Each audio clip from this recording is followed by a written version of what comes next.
right, after yesterday's story, we have yet another one. A man is stopped by the TSA boarding a Legion flight with a hidden explosive device. This is absolutely just really, really creepy, since this is now 2 in a row in 2 days. We just saw that other story of the gentleman who boarded the flight with the fake marshal's outfit, and he had a bunch of weapons, and, you know, it was totally sus. And I said, we need to pay attention to that and, you know, go back to that and update it, because this is really, really weird. Now it says that a 40-year-old man is in FBI custody after TSA found an explosive device hidden in the lining of his checked bag as it was being loaded into an Allegiant flight from Pennsylvania to Florida. A 40-year-old Pennsylvania man was taken into FBI custody after trying to smuggle an explosive device onto an Allegiant flight. Officials say that the device was concealed inside of a checked piece of luggage at Lehigh Valley International Airport and contained multiple fuses. Mark Muffley of Lansford, Pennsylvania, was about to take the Allegiant flight from eastern Pennsylvania to Sanford, Florida. The bag triggered an alarm before being loaded onto the plane, and the TSA found a circular compound hidden in the lining of the baggage. So he actually got this through like one of the first parts of the actual process, and they ended up catching it with some secondary alert. So why this is really, really concerning is because now this is 2 events in 2 days. And this one especially, we're talking about something that's quite possibly, you know, is there about to be a huge Fantastic Freddy? Is there going to be a 2001 type of event, or at least an attempt, or a orchestrated one that is, of course, going to, you know, just happens to be somebody with the right last name to get us into WW3? I don't know, but this is really, really weird. I would love to hear all of your opinions on this. How did this get through to the secondary point? The gentleman yesterday had the fake marshal's badge, had everything, had weapons, tons and tons of ammunition. Is this all some sort of op, or is this something weird? Like, did this go the way that it was supposed to? Don't know. Or them being caught, is that the way it's supposed to go? Do these guys even have backstories? Does anybody know either one of them, you know, outside of these articles, or did they just kind of pop out of nowhere? These are all questions I have in my head. I would love to hear yours. Today's show is going to be packed. In the last 24 hours, our world has been turned on its head. So we're going to talk about the master plan, Iran having possible a nuke in 12 days if they really try. We're going to talk about, of course, Russia, UKR, and Japan, and everything else that's happening right now. We'll be right back right after this.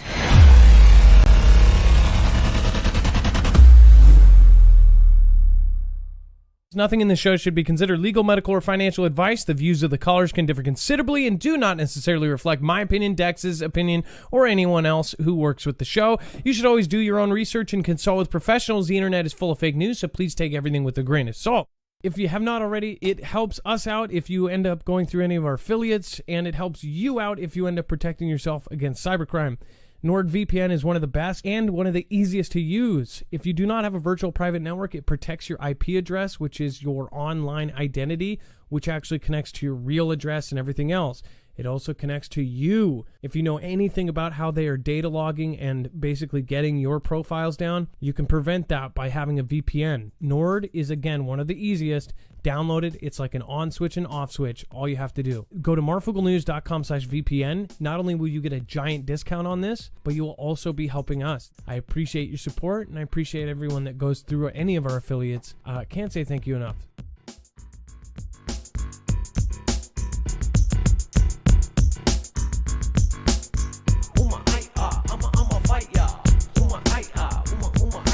All right, what is going on, guys? It is Adam, a.k.a. Marf, and this is Marfoogle News. This guy does not look like anybody but a normal guy, but who knows what was going on with this. Dex, what did you think about the 2 days in a row having this guy pop up on the radar after the yesterday's story?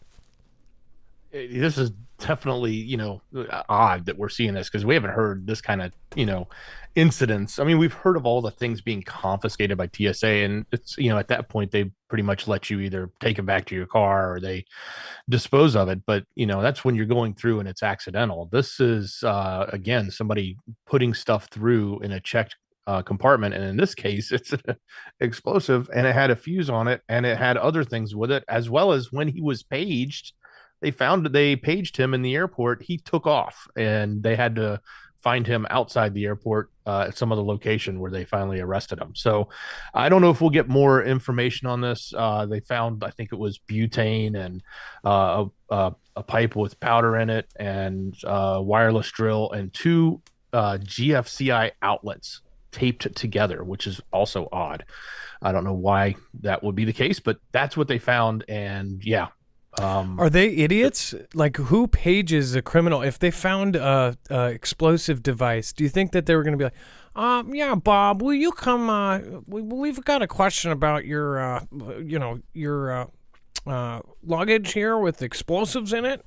And the guy's going to go, oh, yeah, I forgot. That's just for blowing up mountains. I'm a miner. Yeah, okay. You would think that they would find the guy first and then just snatch him. Either way, this is very, very weird. What is going on, guys? My name is Adam, a.k.a. Marf, and this is Marfoogle News. Today, we're going to talk about a lot of stuff. We're going to touch on this again as well in just a second, but I do want to remind you, make sure to go over to marfooglenews.com. You'll find a full bibliography for every single article, tweet, video, picture, document that we're going to talk to you about here today. Just look for today's thumbnail. Everything points to it. That is, again, the show for today, and you'll see every single link, article, tweet, video, picture, document, plus a whole lot more. Once you hit a yellow bar called overflow, that is all the stuff that you would that would get you in a bar fight if you ended up putting on there or talking about. So make sure to go over and check that out as well. Over on the right, all of our affiliates and any kind of the charity that we might support, that is all over on the right. So make sure to go check those out as well. You can also go to EMP, Nord, and all of those through those links as well. So those are affiliate links. They help us out. And of course, they get you a discount at the same time as supporting the channel. Dex, let's bring my co-host / internet brother, Dex James. And you actually had another comment on the first story. Is that right? I was just going to say, if they're going to page him, they should have paged him like, we've got your free first class upgrade or something. Yeah. But not report to the security desk. Yeah. I think report to the security desk really, makes you want to run. Think about it. He packed an explosive and a bunch of like outlets and wires and things, and it's like, paging. Could you come to security, please? Like, come on. That's what makes me sus about these kind of stories. It's like, what are they thinking? Stephen McMahon says, if I ran to the store is a few days from New Keens, it is a few days till old Joe's balloons go up. Again, we'll talk about the whole nukes and being able to produce them in as little as 12 days. That's more of a headline than anything else, but there is some really big concerns there after the last week of threats. So we'll tell you, at least what we think about if you should worry about that or not. The thing is, right now, I am not going to be surprised if anything happens. There are so many different ways that this path can go wrong, and it's sadly, it is kind of a pessimist way to look at it, but look at the world right now. We know that there's some pretty nasty agendas out there right now, and they're all playing out right in front of us. So I hope that we have done a good job of giving you the correct information to get your ducks in a row, because most people are just totally in the dark about everything that's happening outside of their own bubble. Regional, in their state, in their city, people just don't pay attention to world anything. And right now it's really important, just as it was right before CV hit in 2019. Now, whether you believe all the stuff about what happened with that, we definitely know one thing: our government made actual laws and things holding us all in our house across the globe. So things like this can happen again, and I believe will. Chemicals derailed in the train in Ohio being transported from Dow Chemical Plant in Illinois, probably on the way to Navy Proving Grounds on Chesapeake Bay. Stephen McMahon, thank you for the comment there. Again, we'll talk about some of the other stuff that's going on right now later. And then Lamathern, thank you so much for your support. I appreciate you supporting Independent. And then Ray the Way. Notice all of our infrastructure being attacked are in Prepper Red Farm Abundant states. Prepper Red Farm Abundant states. So saying that pretty much everything that is having issues is in a red Prepper, full state. I don't know. That's a point that I will have to check up on. And then remember, before we move on, make sure to thank your mods. The chat is always pretty busy. It doesn't, even on a bad day, there's usually around 3,000 people in there. And the mods are doing a really great job of keeping it peaceful. General rules are just be polite to everybody. If you have a debate, if you want to debate on a topic, do it nicely without ad hominem attacks on each other or personal attacks.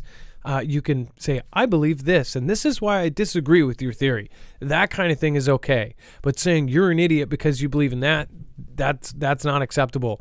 Usually they try to give you 3 warnings. Be polite to the mods. They have been here for years. They are very knowledgeable. Each one of them is an awesome creator in their own right, whether they are authors like Chance Paladin or creators and comedians like Ilea and voiceover artists or RJL Harris. Again, great, very smart woman. Rip Curl Readiness has great stuff.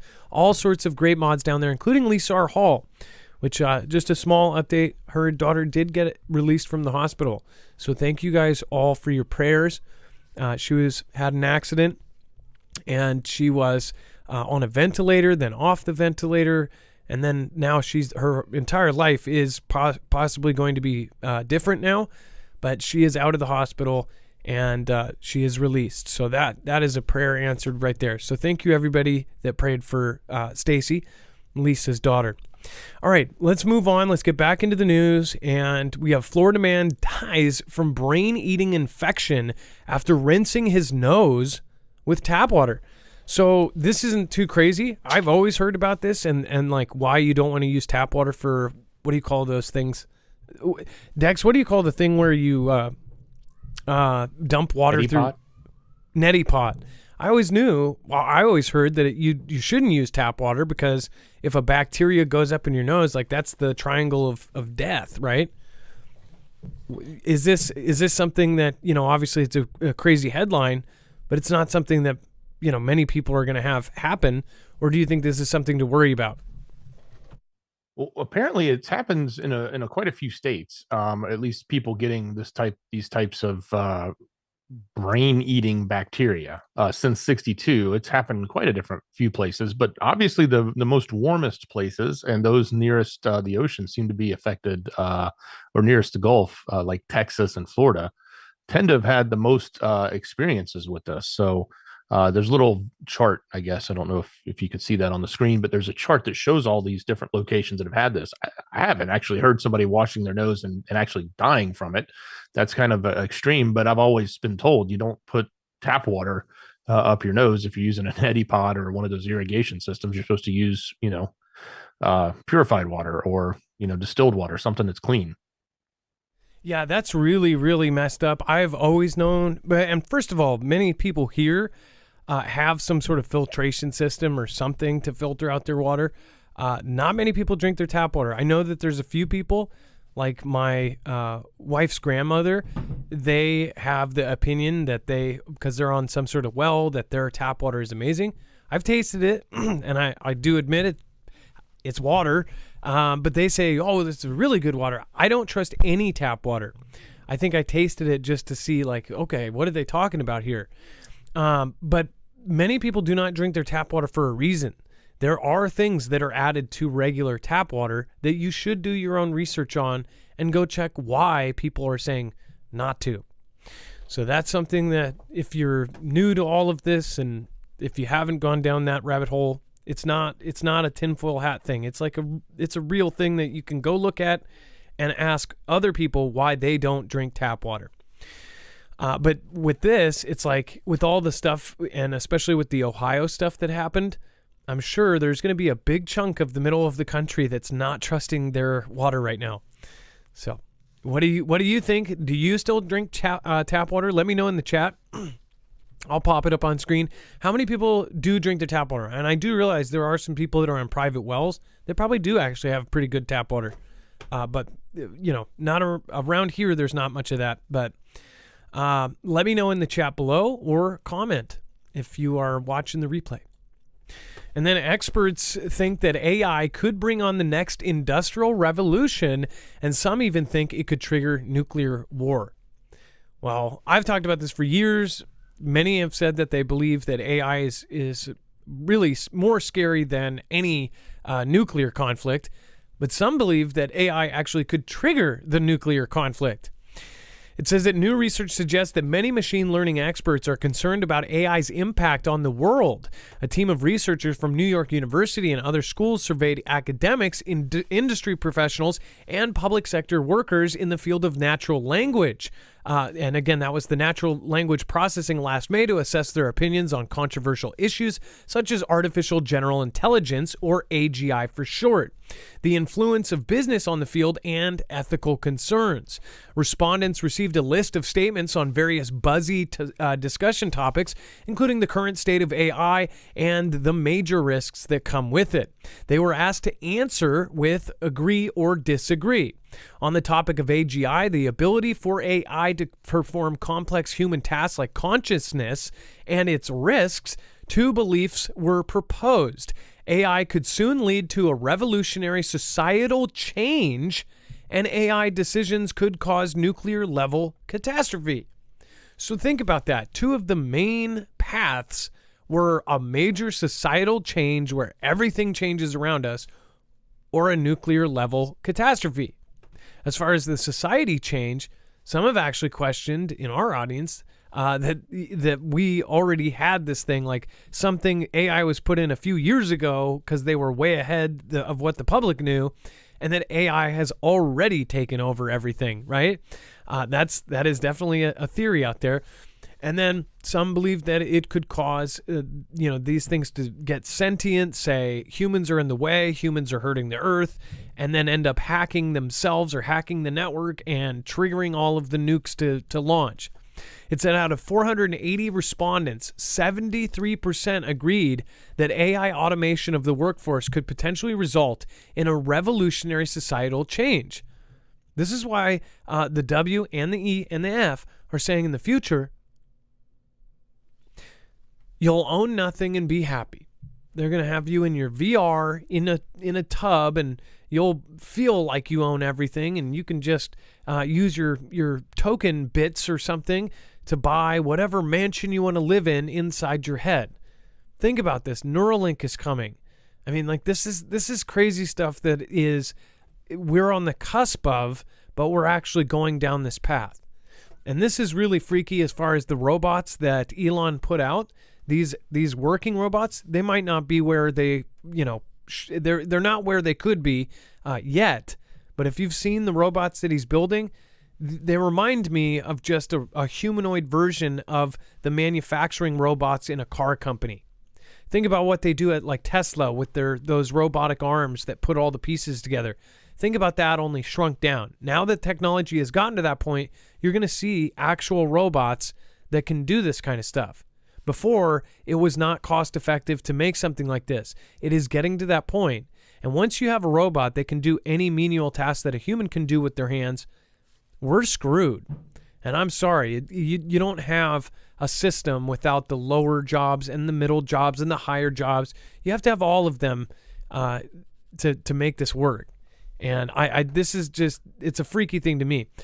Dex, you actually made a comment earlier about how it will be pretty crazy and kind of cool how cars will be made in the future, as far as like the stuff that they're adding and all the crazy stuff that is happening with cars. But what do you think about the AI and the nuclear catastrophe theory? Oh, speaking of cars, it was interesting during the Q&A today with Tesla, the leadership, as well as Elon. One of the people asked him about AI. 2 points that came out of that. One, they asked if AI was going to be building cars, and they said, well, if that happens, we're all done. We'll go home. And then two, he said that he actually is he reiterated this, he said this before, but he's extremely worried about AI.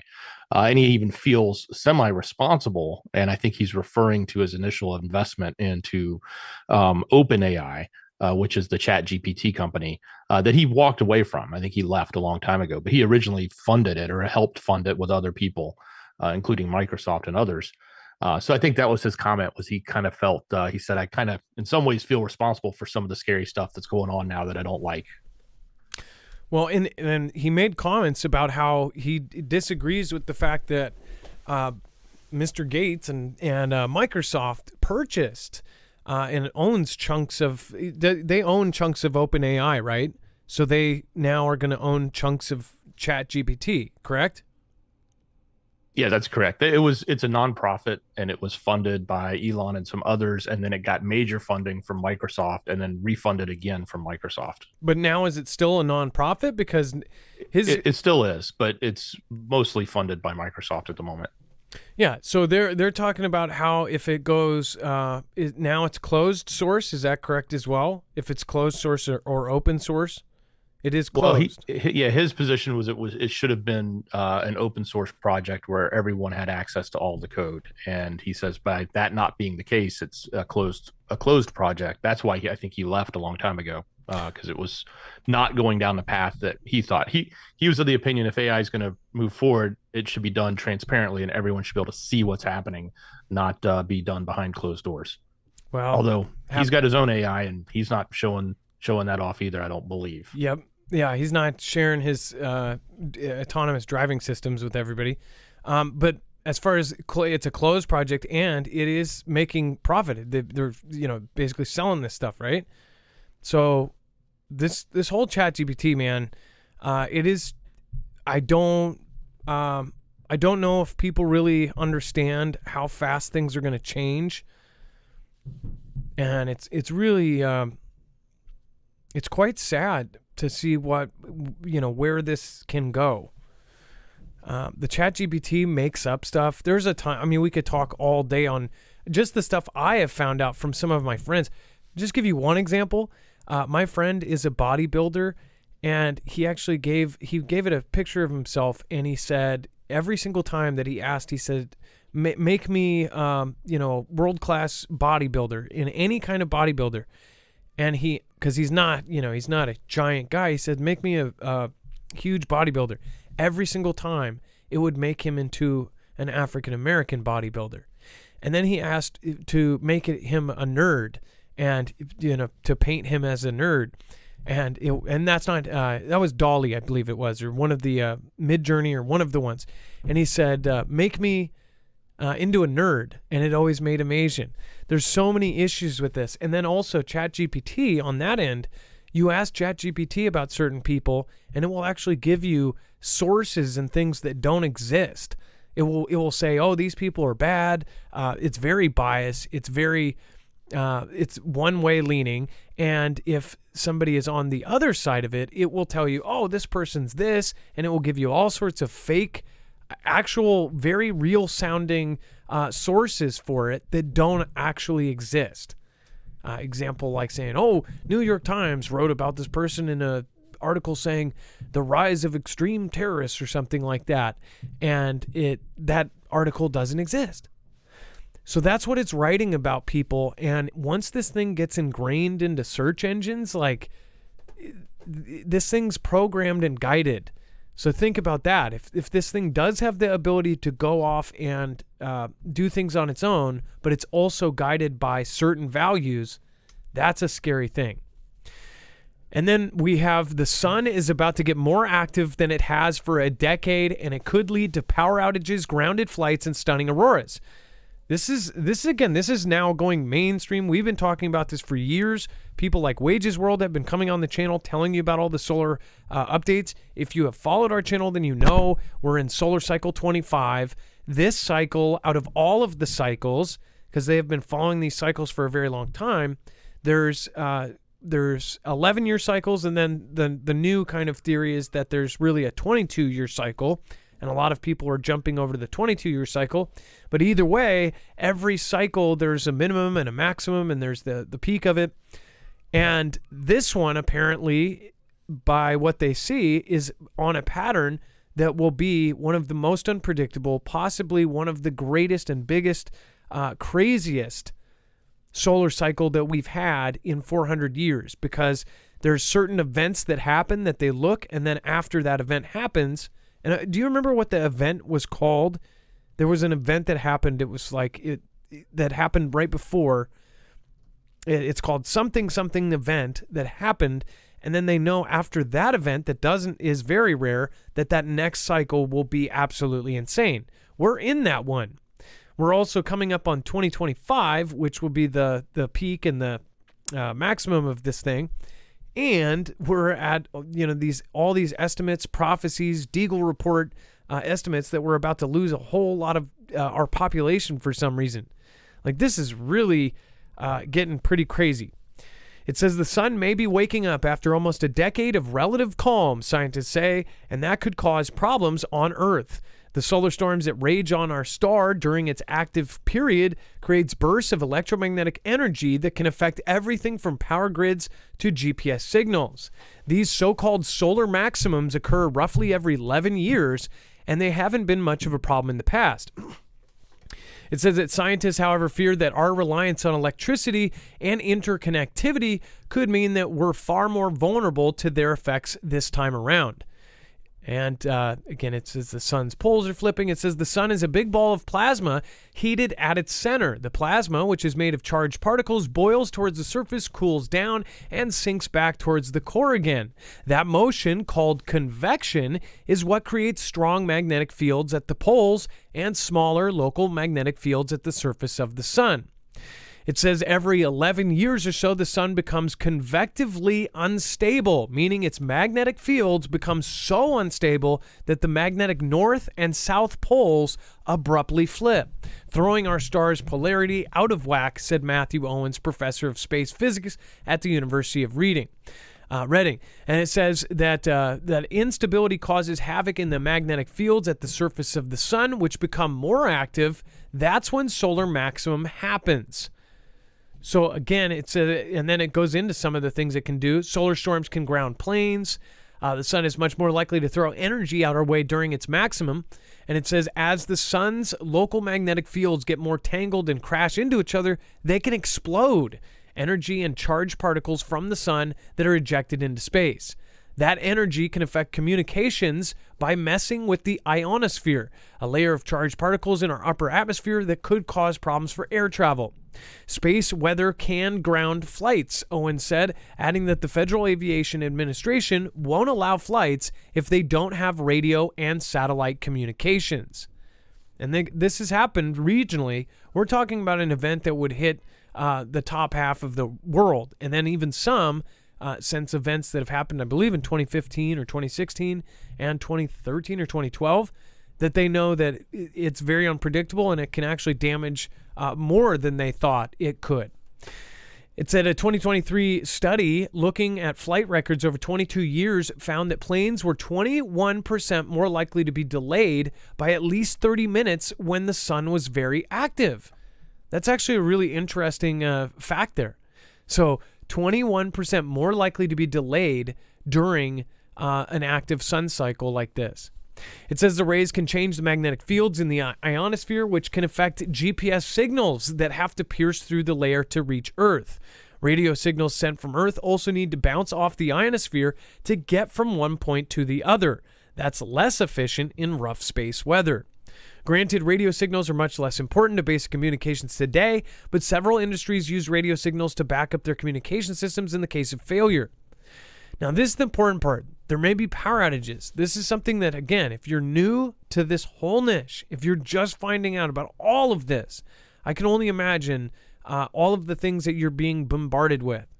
But this is incredibly important. With the solar maximum, the solar cycle, it's much more than just like chatter and a rumor and theories. There is a lot to back up that the next couple years are going to be packed full of crazy stuff. If you subtract war, if you subtract Russia and UKR, if you subtract China, if you subtract all of this, they say that we are due for a coronal mass ejection or a Carrington level event every roughly 140 years. We're already overdue. We're at over 150, I believe now. And now we are at this crazy possible peak of solar cycle 25 and a maximum. 2024 and 2025 are predicted to be some of the most unstable times for our sun. So this is really nuts, because even if you subtract all of the other crazy things going on Earth, we will eventually have a Carrington level event. And some people in our government have been working hard to try to actively harden our grids, but it's not happening fast enough. Sure as heck not fast enough to actually save all of us. Think about Hurricane Katrina when that happened. That was a disaster. It took 4 days to get water to the Superdome. Okay, they have a department dedicated to almost every single event that could happen. And they had one that was dedicated to that event. But yet it completely was a failure because humans were involved. When this happens, if we lose our entire grid due to a solar event, it is going to be an absolute mess. And that's why if you do prepare, if you think about these things now, you will be much better prepared when it happens. It says as the geomagnetic storm messes with the ionosphere's magnetic charge, it creates currents in the ionosphere, and then those currents are in our upper atmosphere, interact with the particles in the ground. The interaction between these particles creates strong electrical currents that can flood infrastructure on Earth. I mean, this makes it sound like it's, nice, like, oh, it's not that bad. This can trigger some bizarre phenomena. In one example, in 1972, U.S. military pilots flying south of Haiphong Harbor in North Vietnam saw 24 sea mines explode in the water without any apparent cause. A 2018 study looking at space weather at the time concluded that the cause was a huge solar storm. It says if the currents flood the electrical grid, they can blow up transformers. One damaged transformer won't cause much of an issue, but a huge geomagnetic storm heading towards Earth, a storm so big, it would probably give us auroras down to the equators. So literally anywhere you look in the United States, you are seeing an aurora. Could cause several transformers to go at once or overwhelm other transformers that could then blow up, knocking out the whole grid. There's only 9 big transformers that need to be knocked down out of 55,000 across the country to knock down our entire grid. And once that happens, it could take anywhere from 12 months to 24 months to fix. This is why people prep. In that case, Owen said restarting the grid could be a matter of weeks or even months. Then you lose refrigeration, you lose power to hospitals, things get quite serious quite rapidly. So far, we've been lucky. The worst solar storm we've have happened in 1859, but we didn't rely on much on electricity back then as we do now. The only thing it knocked out were the telegraph lines. And again, auroras may become bigger and brighter. We have seen this over the last 5 years. I don't know if you've noticed this, but auroras have been going lower and lower. We have been seeing them more often. We have been seeing all sorts of weird events. Plus, they're telling us that, of course, the core stopped, which most of the folks in our audience, and then Ben Davidson over at Suspicious Observer says they actually didn't stop. The core didn't stop, but it actually slowed down. He even says it doesn't matter, though, as far as the pole flips, those are still a huge issue and extremely dangerous. There's all sorts of magnetic stuff going on with our planet right now, and I think that people really need to pay attention to all of these events, and if you prep for one, you prep for all. Dex, as far as this goes, we are getting closer and closer to the deadlines that people talked about for years and years and years. There's enough people behind this and enough evidence to say that there's very possibly going to be some of the worst solar weather we have ever seen in our lifetimes, in our century. That's true. I believe. We're gonna get it. We're gonna get something. It's either gonna be man-made or it's gonna be non-man-made. And if it's coming from the sun, that's one thing. It may be an asteroid. That could be another thing, or it could just be the craziness that's going on between superpowers here on our own planet and what they do. So yeah, we've got a lot of reasons to be prepared right now, and this is definitely one of them. Dex, why don't you go over to survive nuclear apocalypse, you may have to eat nothing but mushrooms, rats, and insects. Yummy, huh? Sounds like an exciting diet. Well, basically, this is coming from an author that had put together some information in a book, and in the article, they're talking specifically.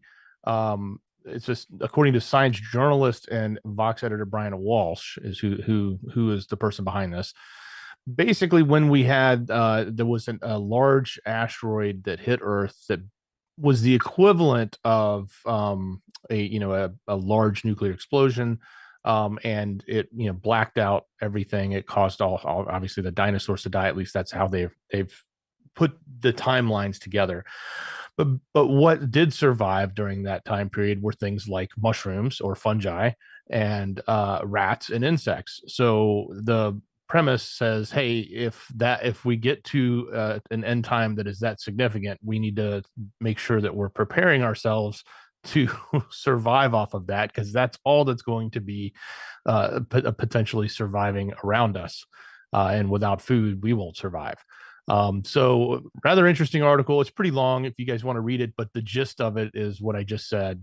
These were some of the things that did survive. You can raise rats quickly, and they reproduce quickly, so you can produce them rather fast if you needed to. And obviously insects are full of protein. So that's the notion, and that's kind of a scary thought to think about. Like, that's all you have to eat. I don't know if you want to. Well, nobody wants insects in their hot pockets, right? But at some point, preppers do learn the appropriate stuff to actually eat. As far as this is another suggestion to anybody, and most all of you already know this and probably have it already, a solution to it. But to have some sort of kind of a library of prep books that you've had printed out. Don't just have them on. You're not going to have Google. If something like a solar event or an EMP happens, you're not going to have a book. You're not going to have Google to look this stuff up. You're not going to have DuckDuckGo. You're not going to have Bing with ChatGPT. You won't have it. So if you can print out important information like what to eat in any kind of disaster, whether it be a tornado or an earthquake or whatever it may be, then you should do that now. And it doesn't take up much space. I mean, heck, you could have 4 or 5 books printed out, probably get them for free somehow, and I'm not telling you how, but then print those books and have them on hand somewhere. Maybe laminate them. Maybe spend a couple dollars and laminate them or something. But this is something you should have, in your supplies. A lot of people don't think about actual information because we are just so overwhelmed with information right now. But we won't have that. That's going to be a huge thing when things go down, or I'm sorry, if things go down, it's going to be really, really hard. And especially nobody's going to know anything. That might actually be something that's going to be very valuable if you have knowledge. Even if you just have knowledge of what to eat, you will be a valuable person to any group, right? Because if somebody else didn't prepare for that, it would make the difference of somebody, saying, hey, I'm going to take you for all your stuff and then I'm going to leave you in a ditch. Whoa, I'm valuable. I know this kind of stuff. That's stuff that preppers really think about. Even if you're not a prepper, this is stuff that really does come in handy for all sorts of different scenarios. And I know most of you are here because you like learning and you spend every day learning.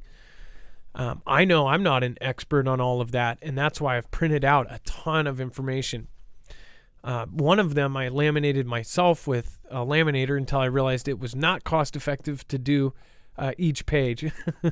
But I did do some pretty cool stuff with a laminator. It was fun. Let's see here. Before we go to Iran could make materials for a nuclear bomb in just 12 days, U.S. warns. I do want to remind you guys, if you haven't already, you can protect yourself. If there are these events, and we know that they are not only possible, but probable in the future, like a CME and a Carrington level event, you can protect yourself by going and getting an EMP shield. These EMP shields can ground the signal of an EMP or a CME in less than 500 trillionths of a second before they're able to fry your cars, your trucks, your motorcycles, your boats, your RVs, your four-wheelers, whatever you have that has a motor in it. There's most likely an EMP shield made for it, and including they now have the micro. The micro has all the same protection, but it's half the size. It's literally like this big, and it can fit into almost anything. That can protect some really, really great stuff. And again, that's now out, and it can go in almost any small space. That is also available. And then, of course, they have the house version. You have to have an electrician do that one because it's going into your house. But once it is, it's going to protect everything plugged in within 250 feet of where it is wired in. So pretty much all of the devices in your house will be protected against this. Even if an EMP or multiple phases of an EMP hit, you'll be good. That's marfooglenews.com/EMP. With our code and our link, you'll actually get $50 off per device. And of course, you will also be helping our channel. Thank you guys for going through that. We do believe that this will eventually save lives. And I believe that is a true statement. We will have a CME at some point that affects us to this point. We'll have a Carrington level event. It's to the point where hopefully our world governments will look at this and go, we need to harden everything, not just government and military buildings, and actually protect us. But that's not going to happen anytime soon.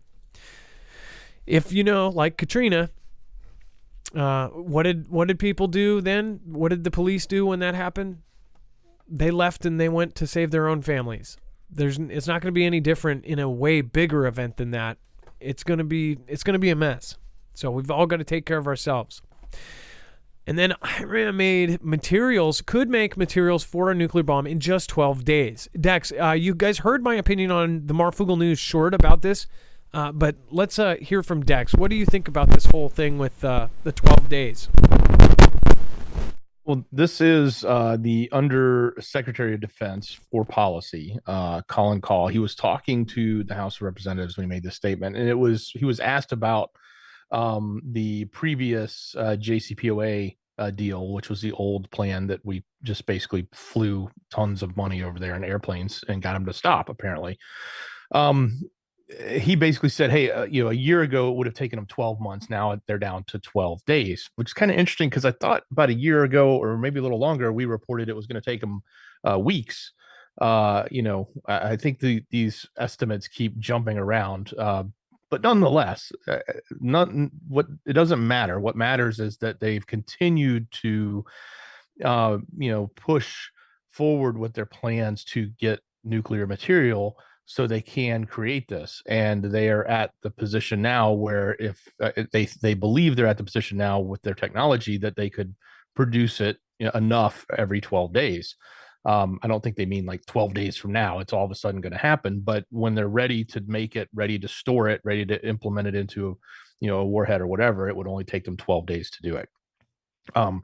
This, in my opinion, goes hand in hand with the rhetoric we've seen coming from their main adversary over there in the Middle East, and that they have, been saying, just last week we reported on it, they were going to go after their facilities that are producing this stuff or have the capability of producing this stuff. They were going to do their own attack if nobody joined in with them. So this may be a little bit of sentiment building for the U.S. to participate with them, or to at least support their narrative that it's important to go after them and stop them from producing it. I'm not sure what the actual main point is here, other than we know it's a problem. We've known it's a big problem. I think the thing that really should bother us more is once they have it, if they might already have it by now, we don't know. But once they have it, it used to just be something we would worry about over there. Now, as we just reported, their ships are in our territories. They're traversing close to us. They docked in Brazil. They went through the Panama Canal. So does that, when they gain nuclear capability, does it become closer to our homeland now, given their advanced state of their Navy? Yeah, and we've been covering all of their different moves and the different meetings that they have had back and forth, plus all of the threats to our former president and people like Pompeo. There's a lot going on with this country. You can tell people are debating a lot of this, because if you step into any of the Twitter spaces where you have some of the most intelligent people in the world all meeting up in these crazy spaces. Space is pretty amazing. Everybody is in it, and then you have all these people talking about Iran, and People are very, very torn and split on the subject. And then, Dex, let's talk about the U.S. mainland under threat as the I country has been pushing assassinations. Well, this is interesting. We've talked about these higher level things that, the most sensational ones, like going after and reiterating just yesterday, we reported their, notion that they want to go after T-Man, they want to go after Pompeo. Obviously, they've sailed their ships through the Gulf or into the Panama Canal and docking in Brazil, etc. Things like that. But there's also now they're saying that they're starting to see these lists that are being created. They're even suspecting that they were going after people in other areas in the U.S. that they're being responsible for it. I think we reported maybe one or two of these little issues. We thought that they had suspected there might be something with them. Now they're basically saying, hey, we think there's a lot more going on here in the mainland that they're doing, whether it's, going after certain individuals, even at a high level, but also other individuals that may be on these lists that they're creating that are, their target. I think there was a new 24-page report from an institute outlined. It said the threats against U.S. targets that included the Boston Police Department, the FBI, and other government and law enforcement agencies. So the fact that they're now targeting much more, I think they're trying to warn us and say, hey, we need to be a little bit more vigilant and understand that there may be other things coming from this country than just these really high level statements that they've made against T-Man or against and wanting nukes and all that. It may be getting a little bit more nasty. So they told us this too. And in the last 2 days, we've seen one guy that got on a plane with a full marshal's gear badge. Is this something that he was planning on using to get close to somebody? Is there some sort of dark net amount of money that they get for certain things? And then you have, of course, the gentleman today, the story today of this other guy headed to Florida. Isn't that right? That plane was headed for Florida, right? And both of them were Florida. Both of them were Florida. And they're saying that they're going to take out Donald, right? Just saying, maybe something is going on here and maybe, but who knows? Everybody's going to question if this is orchestrated, if this is a psyop. Right now, it's very quiet. This may end up going to the very top. If it does get on the front page of everything and it's all that people can talk about, that's when I start looking at what's on the back page again. But right now, it's not, it's not huge. What is the huge things right now, right? Vlad and UKR and all of that. This is kind of on the back page. They put out this stuff. They telegraph things. This warning and this thing saying, oh, well, there's more. It goes back to the T cells that are in all of these states. A couple of years ago, we've kind of teed this up when they said that there was 1 in every 100 was somebody from that country that was a sleeper cell. That is correct, right? That was from Iran, wasn't it, Dex? Yeah, them and some of the other ones. So yes, they had said there was a lot of sleepers. They had estimated that 1 in whatever number that was. It was pretty low, but it was low as in there was a lot of them coming through potentially. Would be sleepers that were coming across. Yeah, 1 in every 100 that was coming from there was a sleeper cell. At least that's what they say. I guess keep your mind open and kind of keep your eyes open, obviously. What if something happened that we don't know about in the public? Like they just put out like one of those movies where, you see the ex-spy or something and they just had a hit put out on them. Or The Mandalorian. I think, isn't that the plot of The Mandalorian? Where all the bounty hunters all of a sudden get, his tag on their bounty. Hopefully that's not the case. Or what if they are taking out DT so he can't run again? I don't know. But this is getting crazy. And at the same time, people are pointing out that everything is headed towards China. It's China sends 25 warplanes and 3 ships sent to Taiwan. Now, if you watch the news short that I did on this, then you probably already know, but basically what they did is they rolled in past the identification zone. This time it wasn't just the planes going in, it was Navy ships, and then they just kind of got real close and then they left. So Taiwan actually responded as if this was the real thing, like, oh, they're attacking, we're going out there. Some of the officials that have already tweeted and talked about this, they actually did believe that this was it, that they were about to invade. This is something that I noticed, or at least this was a strategy with Vlad, where he kept doing this. Before the 160,000 was at the border, they had 100,000. And then before that, they were like, oh, there's 30,000 troops here. And they kept doing this and then pulling them back and then doing it and pulling them back and seeing if there was any response. China's been, sending planes over every single day. Are they about to take Taiwan? What do you guys think? It said that Taiwan scrambled jets on Wednesday morning in response to over 24 warplanes and 3 ships entering their defense zone from China. The Ministry of Defense announced 25 warplanes and 3 ships approached, and it said that according to the ministry, 19 of the planes fully entered the island's air defense identification zone. Taiwan reacted aggressively by scrambling fighters, activating missile defense systems in preparation for an attack. Warships were also dispatched. However, the Chinese invaders left the area well before the engagement and returned to the mainland. So by the time they even got out there, they were gone.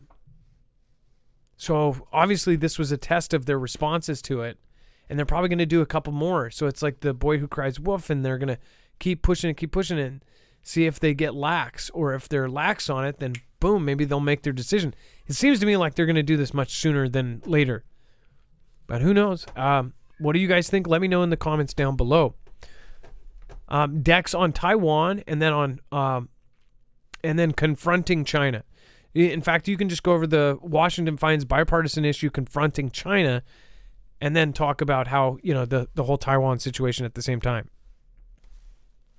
Well, certainly we're seeing more and more of this ramp up, not just from Xi's side, but more so from our own officials. So now the fact that we've got bipartisans getting together, saying they want to do something specific or confront Xi,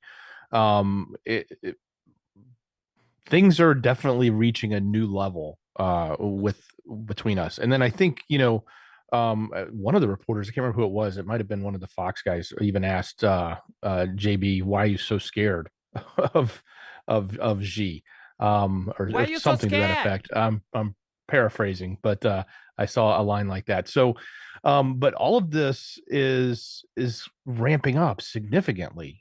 We've just seen this rhetoric over and over again, including, we'll talk a little later, I think we covered it on the news short, about, and we talked about it yesterday too, that where the CV came from, right? That's all pushing.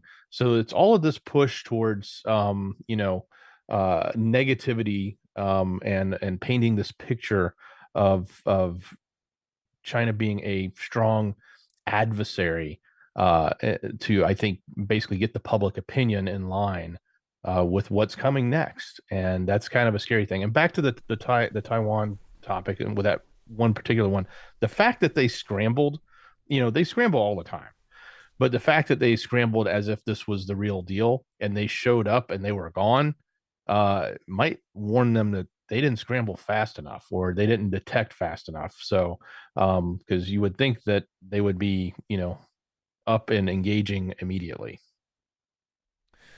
Well, and by the way, did you see the picture that was used here? It appears like it's an actual screen that was above them. Was this actually in that room? It said today, CV crackdown, and then underneath it's got the subtitle saying thuggish genocidal organization. Like, is this, did they watch a movie or something? Or did somebody put together a PowerPoint? Like, what is this? I'm just curious about the background of this. Says Chinese leader Xi Jinping is displayed as a special House committee. Let's see here, zoom out. Dedicated to countering China holds its first hearing. Do you see this? This is our government sitting there with this up on their screen. Today, CV crackdown. You don't think this is what's coming next?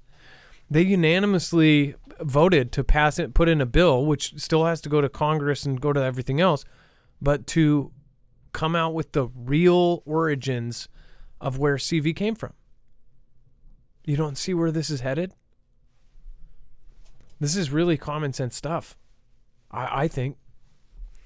I'm really, really concerned on. Volt says, I think that the ish is going to hit the fan in 2023 or 24. I think it's going to happen this year. I think we are very close. This is it.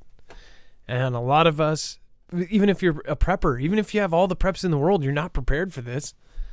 People are not prepared. Nobody is going to ever be completely prepared for this kind of thing. It's not like people like us want it to happen. We're just think about it. If it happens, it's the ultimate vindication. It's not like you feel good with that kind of vindication. If it happens, channels like mine and channels like every channel is going to be down. There's not going to be the internet if we're right. They're going to knock out stuff. The cyber attacks. And the thing is, if you look at the U.S. military, when they go in and do something, first step, turn off the lights, turn off the electricity, knock out communications. That's the thing. If we are ever right, our livelihoods are done. It's gone. So that's a scary thing when you have a lot of faith in what you believe in, but you don't want it to happen. And you're hoping it doesn't. Badger1 says, good night all. Got a big day tomorrow picking up new Jeep. So thought the Guinea would be sweet. Well, thank you, Badger. Thanks for spreading the love. And hope you like your new Jeep. I don't know if you are getting one of those new Jeep truck things, man, but those things are awesome. All right. But look at that picture. I mean, this is what's going on in their presentation. Somebody put a PowerPoint together. And apparently somebody was like, I think it was this dude right here in the front. Why are you so scared? All right. Moving on. This is, okay, so by the way, if you have not already, make sure to go over and check out marfooglenews.com/energy. If you have been looking at getting a solar generator, or if you don't know anything about them, I highly recommend going over and checking out their website. This is one of the best solar generators on the market. It is not a cheap one. This is an investment. This is something that's going to last decades. They're built like tanks. They're reliable through whatever hits the fan. And also they are stealth. There's no sound in these. Nobody's going to hear these from 3 blocks away. You don't have to buy $5 a gallon gas. Again, it all goes from either solar or charging by your wall or charging by your car. So if you have this and a few panels, then you can get as much and unlimited power from the sun. That's what's really awesome about this. Now, there's pros and cons to gas and solar. I think the con on this one would be that if you don't have a super bright sunny day, you're going to have slower charging speeds. But that is where it depends on what system you're going to get into. If you get the Flex 1500, you can add as much as 96 batteries. So even if you went a week without sun, depending on how you set yourself up, you could possibly go a week or 2 weeks or a month without sun and still have power. That is what is so cool about the Flex 1500. It's extendable up to 96 batteries, and it works like Legos. Each battery fits in like a Lego block, and of course, it is absolutely one of the most efficient systems out there. Also, on top of that, you're going to get a special discount when you go and use the code Marfoogle. Go to marfooglenews.com/energy. It is a great, great system. And again, it is something that you're also going to be helping out independent news at the same time as getting a discount. So that's marfooglenews.com/energy. It doesn't have to be for the end of the world. If your power goes out on a regular basis, then you know how it is to lose power. So go over to marfooglenews.com/energy. These things will last longer than we will, most likely. And then President B extends a national emergency due to extraordinary threat Russia's actions against Ukraine pose to U.S. So I was not aware until yesterday. I didn't realize that Barack is the one who first put this in, and it's actually been around since then. So this national emergency executive order has actually been extended since 2014 when they took over Crimea. So this is kind of an extension of when this all started, when they ended up taking Crimea, and everybody just kind of went back to business, right? Business as usual. But now they have extended and added other things to this. So Dex, as far as this goes, this isn't something new. It's, some on Twitter that I saw were like, oh my gosh, they just declared a national emergency. This is a national emergency, which they do a lot of national emergencies. But this one is extended, and they're adding in little things. Executive orders can change the way things work. They can put in executive orders to do all sorts of stuff on a instant basis, right? Dex, what do you think about them extending this and then adding in some of the different features to Executive Order 660? So this is interesting. So like you said, it was originally Barack, but then last year, right before in February, like basically a year ago, Biden renewed it but expanded it, like you said, and now he's renewing it and I guess potentially expanding it some more. So I don't know exactly what's in this order. That would be interesting to look at. It's been on the books for a while. It's obviously because of going back to the original signing would have been around Crimea, and then now the last two are all around the current event that is threatening Europe, but obviously in UKR. So I think we'll have to see what other scope it gives. I think the main thing we're probably dealing with here is all of the money and armaments and other things that we're sending over. I think a lot of that is can fall into this potentially. Although, mind you, a lot of it has also come from bills that were signed in Congress too. So it's not just the president that's done this; it's also been the rest of our government that's been funding and fueling everything of this conflict and basically supporting the entire UKR side. Because without us, they would be nothing. Again, they're saying, it's our national emergency. This is something from what's going on over there is a national emergency to us. A lot of people disagree with that, with even just the general statement of that. What do you think? Let me know in the comments down below. And thank you, everybody over in chat. Looks like we have Chrissy's Corner for Collectors. Says, George, I'm from North PA and now in Arizona. Well, I bet you have awesome weather there. Very jealous. Michael Johnson, what is happening? Sign Digger, we have Joda, Be Borrowed. George Coggins, what is happening? Ricky Drone, we have Carrie Ray. Nice to see you again, Carrie. And then Greg Martin, Problematic Post. Merry World War III to everyone. Yeah. Unfortunately, maybe we could have a good time during it. How many people think it would be good to not have cell phones and step away from electronics for a minute? I know that's a dark way of looking at it, but man, it'd be kind of crazy to think about. We are now everybody is completely dependent on their phones. I mean, I'm one of the last generations that lived without a cell phone. The kids nowadays, they have them in like kindergarten. That's crazy to think about. Kindergarten kids with cell phones, first grade, second grade. Even if you lived while cell phones were there, most people didn't get them until they were out of the house or, in high school. But the generation before us, they didn't have cell phones. You had pay phones, which again, don't exist anymore, which I think that's like a whole nother story. But think about when cell phones go down and there are no more pay phones anymore. There's no landlines. It's the stupidest thing ever.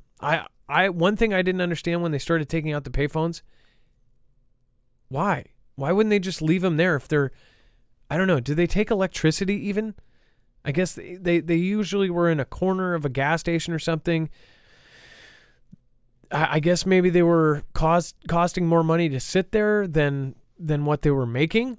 But it's like, you would think if you had a phone there or something that it would just accrue quarters, and, you know, I guess it cost more money to go collect the quarters than what it was making or something. But I think for a city or for cities, they should have that anyways. They should have emergency phones everywhere. You could always call 911 from those payphones, but you can't find one here ever. I don't know if they still have them somewhere in the country, but none here. Okie Con, I lived without cell phones. Yeah, I wouldn't mind going without. Anytime we take a vacation where there's no phones, no internet, no anything, and we have a great time. We have the best time of our lives. So I personally wouldn't mind. Phone books being gone is okay though. Phone books were horrible. But yeah, it's weird. The kids don't even know what phone books are. Smartphones make stupid people. Great comment. It went by too fast to see who that was. Thank you. That was a great comment. And then Finland is voting to join NATO. Like, we keep hearing this. It's like, when are they just going to be NATO, right? But Hungary is joining Turkey as an obstacle. So you know that both of them joining at the same time, there was all of these different places. There was Finland and what was it? Sweden? There was Correct. Yeah. Which one was the obstacle for Sweden? And so, in a nutshell, everybody in NATO has agreed that they should come in, with the exception of Turkey, which we knew about, but apparently Hungary hasn't signed it. And they came out today and said, well, we're going to debate it in our own government, and we're going to find out, we're going to have our own discussion in Parliament to decide if we're going to sign that. They say that they wholeheartedly support it, but they still want to debate it before they do it. So that actually means they could come out and not support it. That would be interesting if that happens. Obviously, Finland's parliament is the one that's actually voting right now to sign their own papers that would then officially, I guess, complete the process to join. So once that happens, they have to get the other 28 countries done, which they obviously have, or the other 30, which they already have 28. So it's these last two holdouts. And it's like, so Sweden is the one that Turkey has a problem with. Turkey does not want Sweden in NATO. So they threatened to block Sweden. And that's why when Finland was going to go in alongside Sweden. And that's because of the geographical thing. It's like you should have both if you're going to have it. At least that's what we looked at before, and we covered an article that talked about why they were going to go, both go in. But because Sweden was a problem, Finland was then like, well, can we just join without Sweden on the application? And that's apparently what's happening. But they're saying this is all like this holdout. They're like, oh, they're going to, they might, they're closer. It's like the second they are, that's going to be a huge other thing too. The fact is, Russia has publicly said that if any of these countries do, that's a huge red line. Stop adding these countries to this NATO alliance. And when these add, or if UKR gets put in, I mean, this is a really big deal. Go ahead, Dex. And what's interesting is Hungary, the only reason they're debating this is because apparently in the past, both Sweden and Finland has criticized Hungary because they said they veered towards authoritarianism and away from representative democracy. So because of those comments in the past, now they're going to debate whether or not they should let them in. Some petty mofos. And then a UKR soldier took out 5 Russian tanks in a single day using U.S.-supplied Javelin missiles, UKR says. I wonder if he's going to get a cool name like the Ghost of Kiev. So the reason why I see people believing this on Twitter, and again, you can tell me what you believe, is because it is using U.S. gear. So that very well could be possible, right? As far as like the Ghost of Kiev, everybody was like, yeah, okay. And then we found out that it was like complete fiction, right? It was Ganda. It says equipped with U.S. provided Javelin missiles, the UKR soldier took out 5 Russian tanks in a single day, according to UKR authorities. I just want to point out, yesterday I talked about the possible theory that Vlad in Russia is putting out all of their crappiest stuff so that every single time they put out a $20,000 drone, fly it over, and UKR uses the US's $500,000, $500,000 missile to take it out, then you're wasting that $500,000, $500,000 missile on something that they actually don't really care about. And that they'll just keep putting things in. And so Javelin missiles, Dex, can you look up how much a Javelin missile costs? It is a missile, right? Yeah, it's a Javelin missile. How much does a Javelin cost? And this is a U.S. provided one, which they're also talking about. If we're sending all of our supply out and we're pumping these out over time and our supply is going down and they're basically destroying something that Russia didn't even care about in the first place and might have purposely put out there, like, oh, let's drive 5 tanks out into the middle of a field, knowing that tank is not worth $500,000 to them, or it's junk, or it's basically going to be scrapped. And then they end up using up all of their missiles on this stuff. Dex, it looks like it's over 150,000 per missile, probably closer to 180,000. I'm trying to confirm it. I've seen other people say that number, and I'm just looking for the source on it. But let's just call it $175,000 per missile. So almost $1 million was spent to knock these out. What kind of tanks were they? That is something it doesn't really have on here. Dex, go ahead. Well, and let's not forget the other report they gave us was they were only making 20 a month, they being Russia. So they basically in one day took out an entire week's worth of production. Yeah. I don't know what to believe anymore because obviously, I mean, people are believing there's scenes like this on the game Arma 3 or whatever, and they get shared. The video clips of that get shared all over the internet, and we have seen actual reputable news sources use videos of Arma and think it's actually in Ukraine. So I don't know. I'll wait to see if this is true. And then USA transfers Judgment Day aircraft to Europe. Now, they used a couple nicknames here. What is the Doomsday plane? Nobody calls it Judgment Day aircraft. Who in our community this is the Doomsday plane, right? I was trying to think of that word when I was doing the news short. But essentially, USA transferred the Doomsday plane to Europe, and this is a plane that is incredibly important to communicating with nuclear submarines and keeping communications going. Even if everything has failed on the ground, then they can communicate and get through to everybody through this. It's a really crazy plane. It's the E-6B Mercury. This is it. And it has every form of communication on it. It's a mobile command center. The thing is nuts. Dex, what do you think about this? And, of course, there's going to be a lot of people that are like, that's creepy.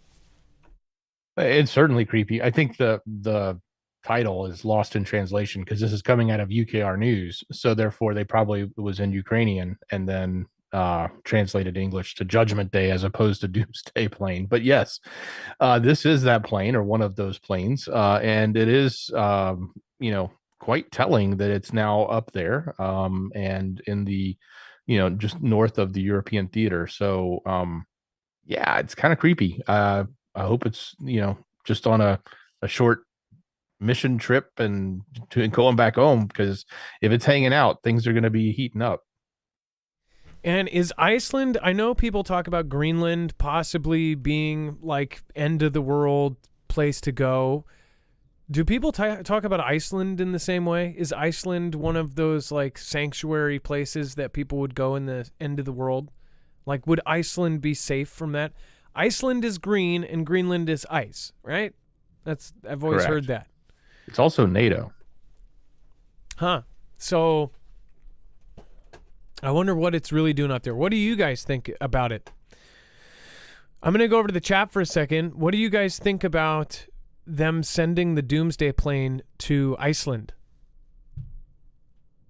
Let's see here. Iceland is tiny. Will be underwater, Viv B, so probably not. Well, luckily the Doomsday plane will be up in the air. Why did T-Man want Greenland? I think most people agree that because Greenland is a strategic place in something like this. I don't know. I think it's because I think that there's a whole echelon of very top people that probably have a dual citizenship in Greenland. You know, has anybody seen the movie Downsizing with Matt Damon? It's funny because I saw it when it came out and I forgot about it. But I watched it again recently, and seeing it through a different filter, I was like, holy moly. Anybody seen Downsizing? Okay, Juby Joe, you got to go watch it. It's with Matt Damon, and it's actually a better movie than you would think based on like what the title is. The plot of the movie is that they found out how to shrink everybody down to 5 inches, and the reason why is because the environment is going so bad. It shows this dichotomy in the movie of how when they shrink people down and basically if you have a dollar in your pocket, a dollar in this small world is basically worth $1,000. So say if you have $100,000 in the bank, that's equal to like $12 million in the small world, because if you actually think about it, if you're this tall, a saltine cracker like this will last you a lifetime, right? But it basically, you can get a mansion for the equivalent of like, $2,000. And the mansions are these mini model toy things. But when you're this big, it's a huge mansion. And the whole movie is absolutely nuts. And it's a really cool plot as far as like super, super inventive. But there is a part in there that is just very creepy. All of these people are 5 inches tall, but you go through the movie kind of forgetting that. And in the end, they say that there was a huge methane leak and that everybody's going to pass away, right? Well, the Swedish or the Norwegian in the movie, they actually dig a tunnel deep into the mountain, and as everybody's outside is going to perish, they dig deep, deep, deep, deep, deep into the mountains. The whole world's going to perish. They have basically made a sustainable underground base, and they're going to go live. And it was only possible because now they were 5 inches tall, right? And they could basically dig this tunnel. They walk for 11 hours into this underground base. But it made me think about what are the richest folks doing in the world, right? Elon Musk is doing the BFR, the big friggin' rocket to get people to Mars. And then what is his other company? His other company is the Boring Company, and he's boring tunnels under the ground. And, it's supposed to all be about, the Hyperloops, but do you think it's all about the Hyperloops? We barely hear, not so much about the Hyperloops. What do you think the government application of the Boring Company would be? I don't know, maybe digging huge tunnels? And by the way, look at how much money the Boring Company makes. They're doing a lot of stuff. But yet, we don't really hear much about it other than like, oh, Las Vegas is going to have a Hyperloop and this and that. What if they were doing that? So there's multiple plans, contingency plans right now going on for the end of the world. And yes, I'm not saying that the movie was true or anything. I'm just saying it was a pretty inventive idea. And what if the rich and elite are actually doing that? And on top of that, Neuralink is some sort of system to make, people be able to deal with a 10-year rocket flight to another Goldilocks planet or something. Because if you were 10 years in a spaceship or something, you might not, you might die from, being stuck in a place, or you might go insane. But if you're hooked into the Neuralink and you're in some dream world simulating that you're, out and about, then maybe it might work. I don't know. It's really, really crazy to think about, and that AI might be left here on Earth to fix everything while they're gone, and then they come back. There's all sorts of crazy theories out there, but I did think the Downsizing movie actually had a very inventive plot. And then I thought about Elon Musk and everything he does, right? How much work is the Boring Company doing that we don't know about? I know that sounds nuts, so I'll wear my tinfoil hat right now. And then Russia deploys 5 missile carriers at sea. Air raid siren may sound more often. So we'll hit that in just a second. I do want to remind you guys, though, if you haven't already, make sure to go over and check out marfooglenews.com/prep. You can get 25-year shelf life food at an affordable price. And, of course, you always get a discount when you use our link. And you're going to be helping us at the same time. They give us a small commission every time you go and purchase from them. That way, you're supporting us, you're getting a discount, and you're paying less than you would normally at the same time as supporting independent news. We don't have a multi-channel network. We have you guys, so I do appreciate it. But other than that, highly recommend the 3-month. That always comes with really great perks and great discounts. It's bulk.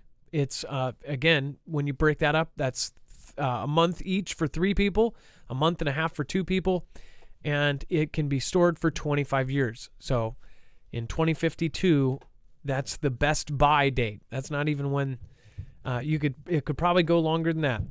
And then there's other stuff there as well, like filtration systems for water, if you're worried about that. And there's even anti-radiation tablets there as well. So if you want to go over and get the iodide tablets, then you can go do that as well. That's marfooglenews.com/prep. Thank you in advance. If you do find anything there that you're already looking for, then that would be great. Again, if you go through us, it doesn't do you any harm, and it helps us a whole lot. Dex, talk about Russia deploys 5 missile carriers at sea. Air raid siren may sound more often. Like how they did that headline. Yeah, so they're moving a group of ships into the Black Sea. They were spotted there, and the assumption is they're moving into the hot zone, so to speak, so they can be used in the conflict.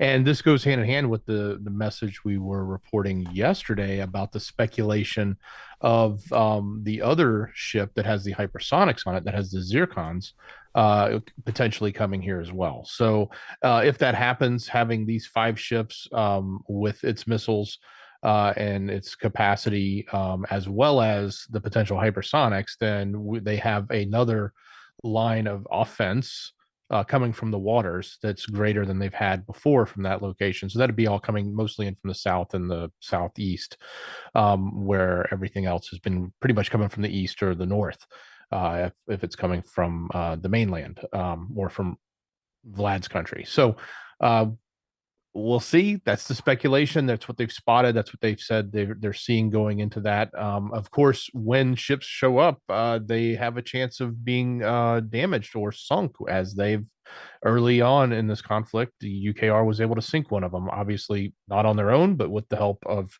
intel and guidance and other information from its partners, quote unquote NATO, quote unquote the US, doing that.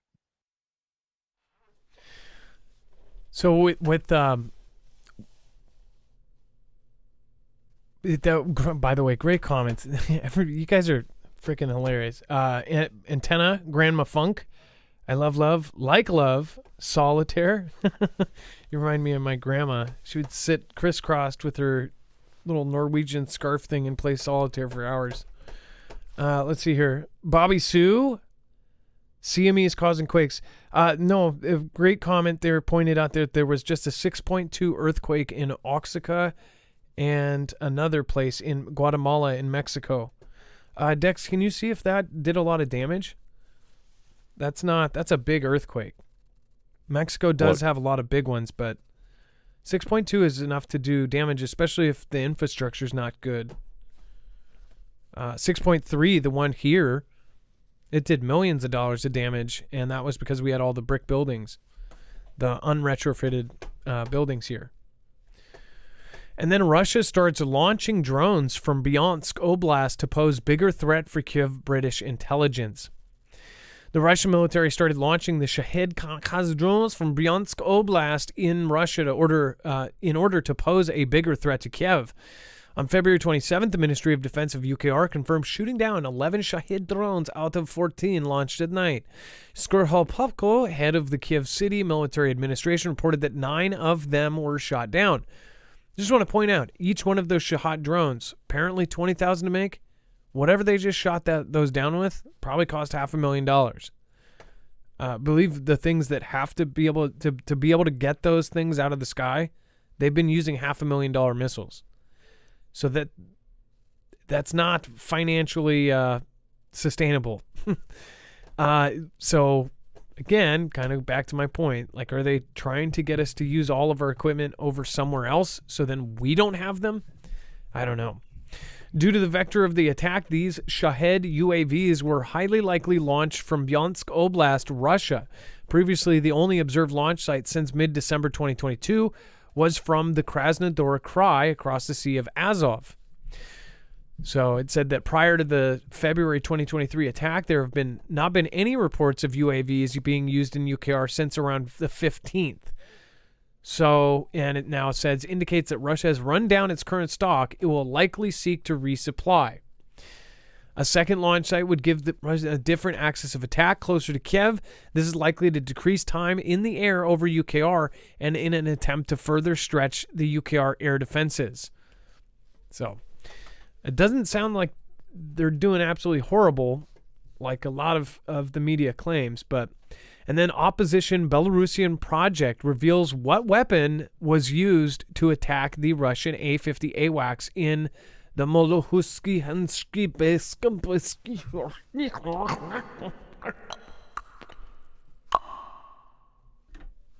I think I got that right. Again, maybe the grammar was a little off on the pronunciation, but I don't think that even works. But you guys get what I'm saying. Participants of Planned Victory, this is exactly what we're talking about. This is the attack that happened that Belarus said, well, we're only going to get involved if UKR or they attack our country in some way. Then just 10 days later or something, there's an attack on a plane, an AWACS A-50 or whatever it is, in Belarus. And then mainstream media puts out, oh, don't worry, it was this activist group inside Belarus. It's basically their own people attacking their own stuff. They immediately come out and said, nope, that's not the case. Now they're saying participants of Planned Victory have attacked a Russian A-50 AWACS military aircraft at Malushny Airfield, Belarus, using DJI drones converted into kamikaze UAVs. Now, they have to be the big DJI. I guess if it was a little explosive or something, or a big explosive in a little package, but the big commercial DJIs are like this big. They could carry, I don't even know. I think probably 2 of them could probably lift a human, or maybe even one could maybe even lift a human. The organization stated that the Belarusian partisans used 2 drones manufactured by DJI, converted to kamikaze drones in an artisanal way for the attack. Each drone carried a charge of 200 grams of explosive and TNT equivalent. Metal bullets were used as a striking element with an approximate number of 200 pieces each. Based on the published satellite images, it can be assumed that the 2 spots sustained damage. First, the key element of the 3-coordinate radar station, particularly the locator, was damaged. Second, there was damage in the area of the satellite radio line antenna fairing in the front part near the nose compartment, basically telling you where it got damaged. It says, Bipol assumed that during the explosion, the steel balls must have penetrated to a sufficient depth into the rather thin shell of the aircraft's hull, damaging the wiring and internal equipment. So, again, they are saying that it's not a weapon. They said drones attached to the explosives attached to DJI drones. So, Dex, do you think that I guess this isn't going to be used to trigger anything, and they're not going to say, "Oh, we're going to join the fight because of this now"? Well, it'd be interesting to see what the government, the Belarus government, comes out and says if they, backpedal their fake. If they use this as saying, okay, well, it's obviously proof, or if they continue to say, no, no, no, that group didn't actually do it; it was something else. So we'll have to see. But this seems to be the response from the group after we just reported yesterday that the government said no, it wasn't them. That was that they're faking it by claiming it. Well, and then basically it's kind of like only the murderer would know these details, right? And they're giving these very, very specific details, like how they even wrote this out. They said, that first, the key element of the 3-coordinate radar station, particularly the locator, was damaged. Second, there was damage in the area of the set. This is all stuff you could do, and it says with satellite images. So, but that doesn't prove that they were able to do that, right? I don't know. What do you guys think? Let us know. Is this the one that was hit? The one with that's what the AWACS is? Is that one with the big dish? Yes. Yeah, those are really important planes. But it's also telling, though, that this type of equipment, these planes, and I'm sure ours are the same way. They're not necessarily built with heavy armor on them. If they were, they couldn't fly, right? They'd be too heavy. So something as crude as a DJI drone and some powder and a bunch of lead balls could actually take this thing down, and not from the sky, but when it's sitting there. That's very interesting to see. That's a far cry difference from a $500,000 missile or even $175,000 javelin. Yeah, and by the way, even the most expensive DJI is like $5-6 grand. They might make one for like movie theater. They're 30,000. Most of the price is the camera that they have or the gimbal that they have attached to the big ones. I don't know how much the most expensive one, but I mean we're talking 50,000 in the terms of a conflict like this. Would not be that bad.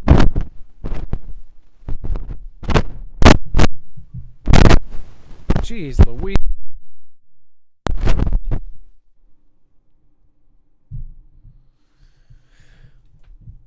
And then check this out.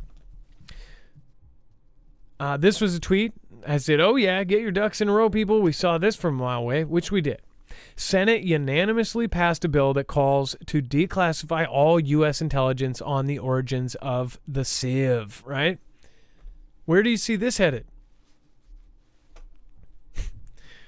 They're going to say, "Oh, it came out of the thing." By the way, what pisses me off is all of the creators, all of the people that went against the mainstream narrative and said, "This came out of a thing over there." And now they're saying, "Oh yeah, it came out of a thing over there." Even the FBI director is saying it. Christopher Wray did it. But guess what? Are they going to bring those people back onto the platform after kicking them off? Which now there's no court for social media censorship, right? I think that there should be like a court. Like if somebody does get knocked off for something, loses their livelihood, even if it's a private company, that should be discrimination based on, that should be some sort of discrimination, right? It's like, what if you fired somebody for stealing, and then you get the video later on, and that employee says, "Well, I didn't do that," and they get the video, and it says, "Oh, somebody else took it," right? You would think that would be a wrongful termination or something. I personally think they should have a court for that kind of thing. If you get deplatformed or if you get taken off or something, there should be something you can do, but you can't. But the worst part is where this is heading. They're telling the U.S. that they're going to be pointing out, and if this is declassified, depending on what comes out, say it comes out that this was a direct ATTACK, an attack on our country. And then we declare something like, "Oh, this," everybody goes nuts and they're going to declare something, or it just escalates things further, or they start taking Taiwan, it kicks off this whole thing, or it's just a big distraction. What do you guys think? Let me know. And we had this in the overflow, and that last story, you kind of reminded me of it. I almost thought, oh gosh, am I reading the right one? You'll have to go to the overflow, but there is a new robot. I don't want to get too far into this story, but there's a new robot that they have developed, and it enters the human body through the back end to 3D print living cells on damaged organs. So just to repeat that, there is a new robot that enters the human body through the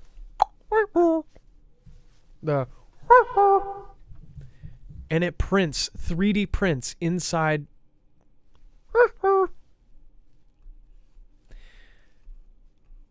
This is insane stuff, and this is where this stuff is going. We've covered before, there was a gelatinous mass that was a robotic mass that people could swallow, and it had magnets in it, and it would say I think it was that if you swallowed like a battery or something, this thing in the future would be able to go down in your stomach and then attach to it and then come back out. Very insane stuff. This is what they're doing with medical. This is a 3D printing head, flexible body, and a soft robotic arm. And, but I just wonder what state was the model, the dummy for this made in. But yeah, this is a real thing. I'll let you guys go down this rabbit hole on your own, but it is pretty insane. Probably don't want to stay there too long. Speaking of which, there's a lot more rabbit holes over on Overflow. Dex, before you go over Overflow, and again, there is a lot to go over. Don't leave anywhere.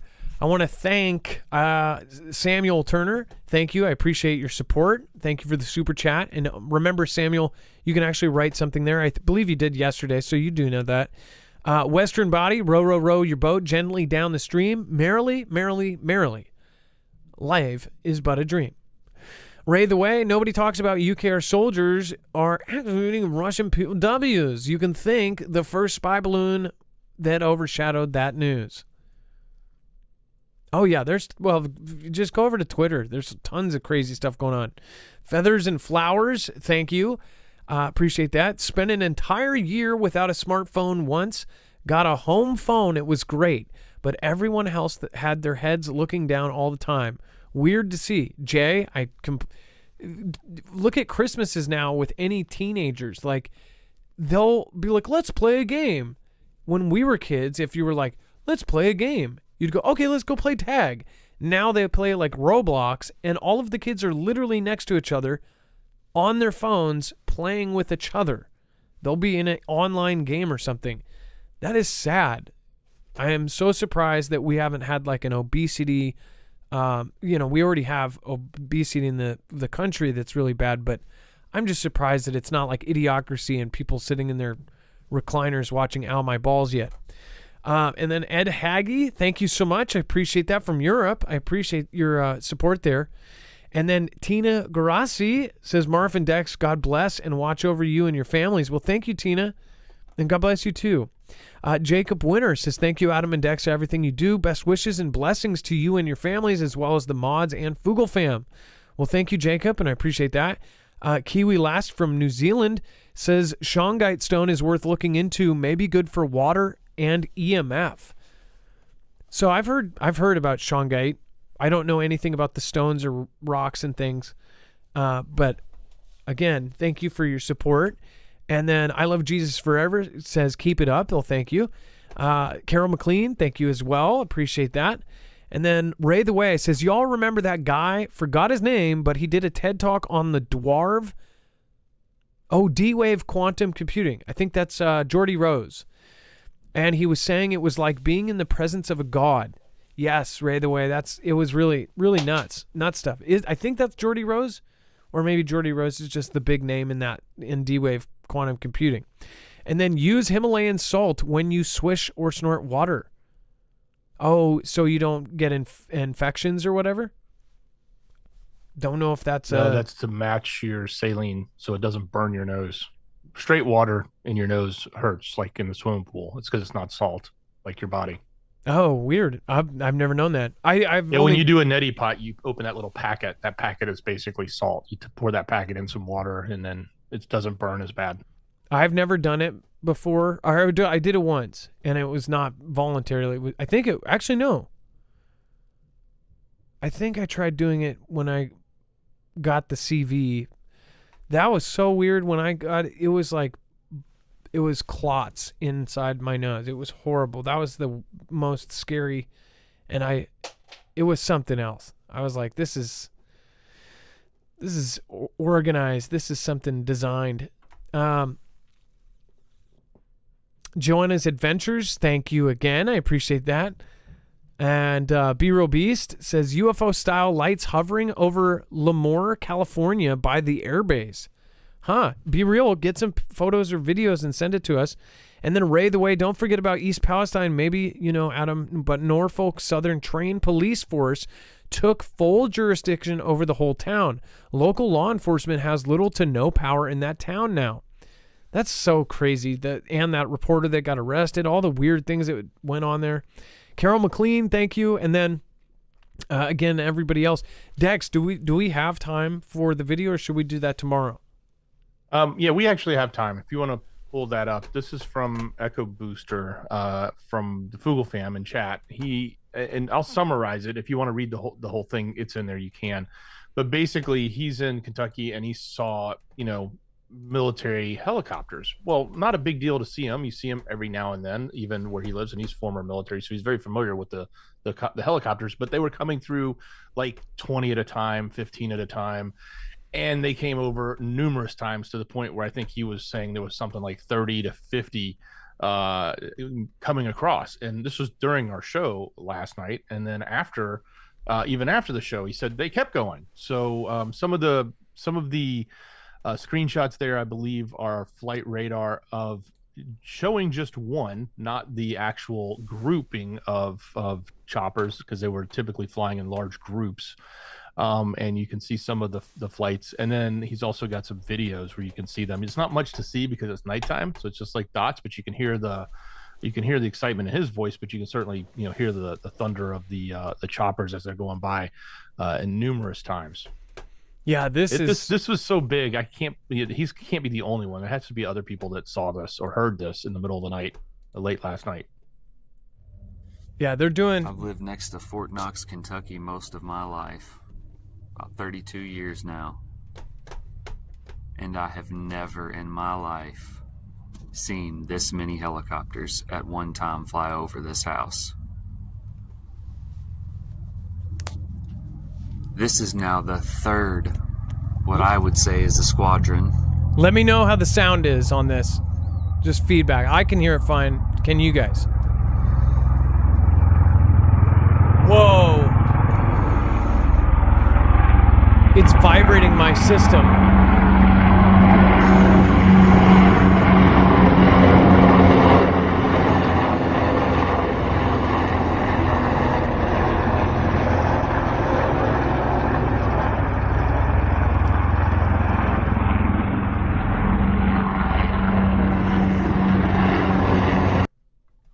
Okay, I've got chills when watching that. What is this loading weird square here? This is absolutely crazy. I know this video isn't doing any of this justice, but if you can faintly see these lights, we've already had 30 helicopters fly over us. Each one of these lights is a different helicopter, and most of them are Apache Longbow Guardians. This is insane. I wish you could see this better with this camera.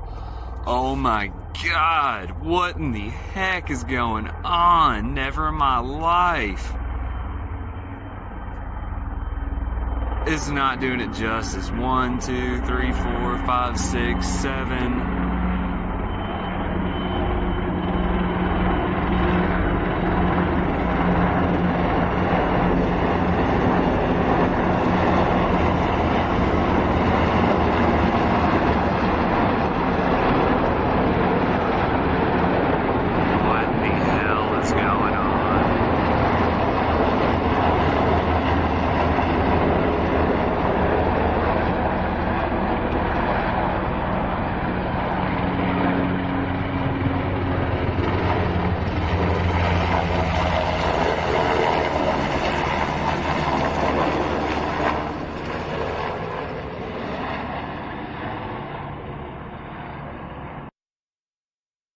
That legitimately gave me chills.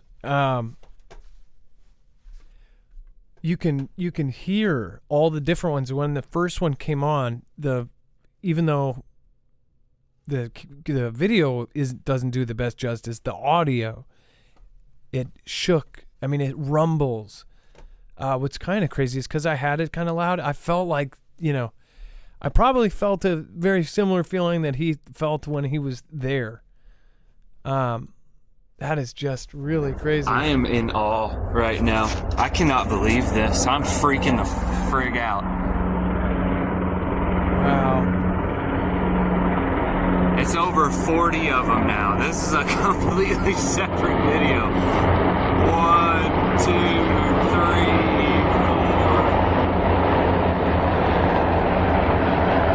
I know you can hear it. You may not be able to see all the blinking lights.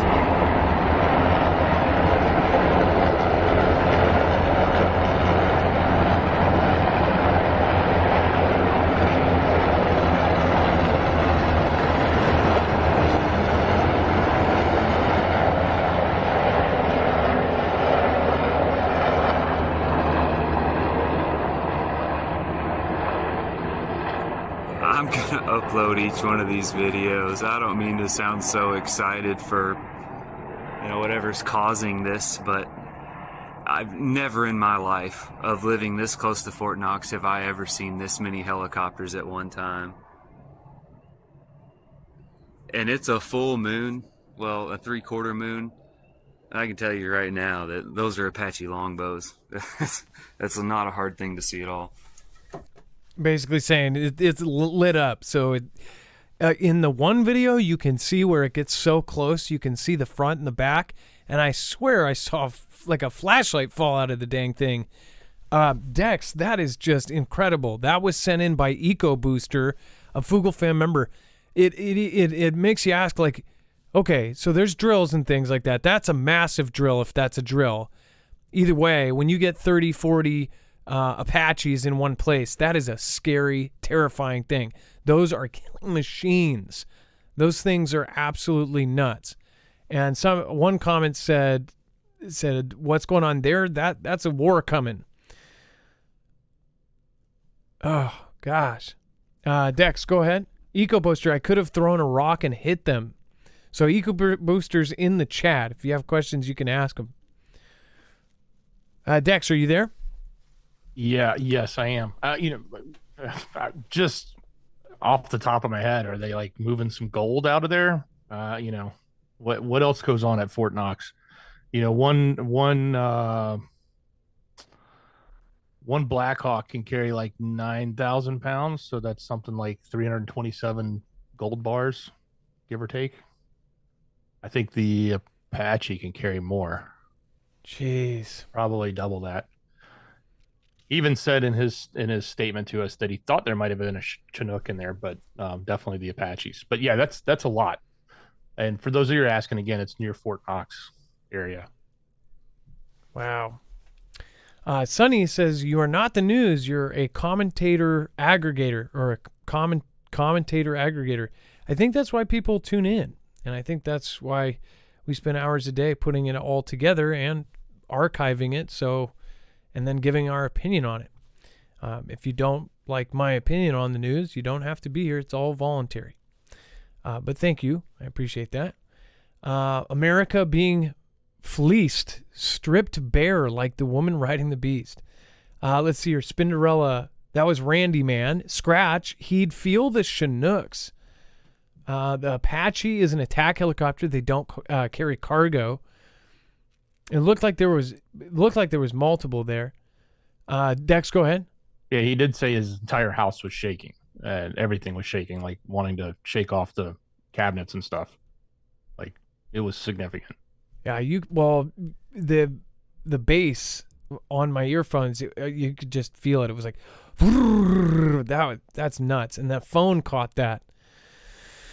Let's see here. Somebody said Eco Booster. Juby Joe says Eco Booster. Much gratitude. Yeah, but I mean, I've seen drills and I've seen stuff. I've never seen that many in one place. Even the big drill in Seattle had probably 5, I think, 5 or 6. We've had 10 go over at the most, but that was during a pretty crazy time when there was the false missile alert. Dex, let's go over the web only. Very, very crazy stuff there. We got a lot going on, so don't go anywhere, folks. Over on marfooglenews.com, if you click on the thumbnail for the show, or if you open up the description on YouTube and Rumble and click on the show notes link, it'll take you to this exact page where all the articles we just talked about are covered. And then there's this extra section called Overflow, where everything else that we couldn't get to, or maybe it's just too hot, so to speak, for the water cooler conversation. The mayor of Chicago is no longer. She did not win. There is no winner. They're going into runoff, but she didn't even make it into the top 2, so she won't be in that runoff. If you think the U.S. is concerned about what's going on with the Iran to the store country, they are, quote unquote, very, very worried. Not just worried, but very, very worried. You can find out who said that. It's coming from one of our officials. This is the anniversary of the largest explosion, nuclear explosion at testing back 69 years ago. Fascinating article about that and why that actually turned into some of the basically the tipping point where we stopped doing a lot of testing, because they didn't expect the amount of fallout they got from that. It was huge. Remember the fired Google engineer? He is in the news again. And he is claiming that the new Bing chat is potentially sentient, but he doesn't have full proof, but that's what he's claiming. So that's there. There was a lot of controversy over the raid with T-Man. Well, apparently there was a little bit of a mini showdown with the people doing it, whether or not they were going to do it. That's there, along with the rest of the political conversation, not just what happened in Chicago, but all the other nonsense that's going on. Merrick Garland came out and said that the Fent was, quote unquote, unleashed on purpose by the cartels. So if you want to know more about that story, it's there. Lots happening especially with a lot of the crackdowns that are happening over there. It's kind of I guess a bigger deal is turning to be a much bigger deal. We do have updates with Twitter. We have updates with TikTok potentially limiting screen time. And of course, I think the White House was saying they're going to look at banning it. Lots of other things happening, including that robot we talked about earlier. And get this, the Havana syndrome is in the news today. We were just talking about it yesterday. Go figure. Nothing really exciting other than they say it's not caused by, or the official ruling now is it was not caused by energy weapons. So the 15-minute topic for these cities, that's in the news again. And of course, layering it in with the theories. So go take a look. All of that and much more. I didn't even give it all to you. It's on marfooglenews.com. Click on the thumbnail for today's show or open up that show notes link in the description. It'll take you right here. Thank everybody for being here again. This is all available over on marfooglenews.com. These are sources from all over the world. You can find it all in one place. I think, again, I could see the point there. If you are somebody who has all day and you're at home and you're able to see all of this news all over the place and you're able to find it yourself, I could see how you think that. I think that all news, by the way, is partly aggregator. If you look at Yahoo News, they literally just take other news from other channels and then pile it into one.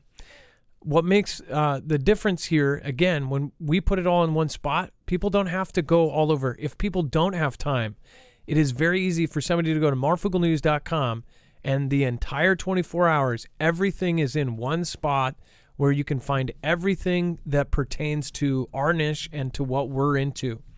Also, I think one valuable part about this, and if you're new here, again, is having these community members around you and being able to instantly tell when we are going over a headline or a story, you're able to actually see in real time what people are reacting with that story. And so I think more valuable than anything here is not myself, Dex, or any of us, is the community here and being able to actually know that other people are questioning that same story. So again, you guys are what makes this an amazing, amazing community. Thank you everybody for being here. Thank you everybody for supporting us. Thank you for sharing our stuff out, commenting down below. If you're watching the replay, let me know.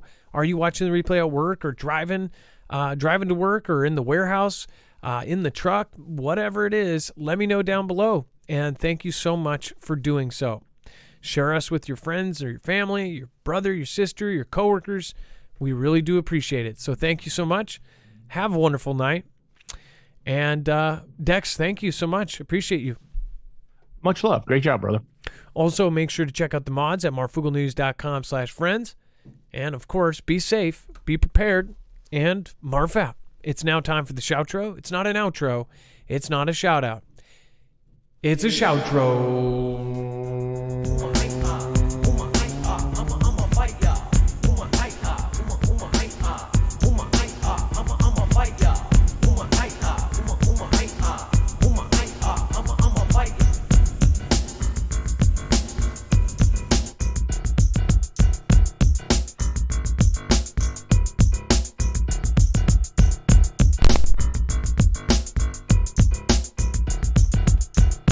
Baby, I'm a boy, all 99, I let live balloons. Marked out in the short channel goes, everybody already knew. Hey, I with the Dex day, I wide awake and I ain't gray. Laura Griffith and a screaming ninja, and everybody know the girl hobbies. Dance party in the shower troll, cognitive bow and a Mr. Joe. Bobby Vasquez in the Aliyah, bring it with the back around and I see ya. A Tamara S and a Terabile. I'm Mr. Tuna on the sea on the back break, ayy. Back down with the Mr. J, an eco booster and a good bit, ayy. I bring it back now, deep for a boat block and I captain. Won't speak of Chicago, born there and again in a period of time. I hate politics and Negroes, and everybody say, oh what? And the robot going in my blood. Change the subject with the blur blur, and everybody on that man murder. With the mic go close up, and the jam out, everybody don't know. I spin around a 360, everybody going in and everybody in 80. Lady on the alley, I bring it to the celly. I'm in the Cinderella and the everybody belly and the dog on it, and the decent whales. Everybody gonna back now with fail.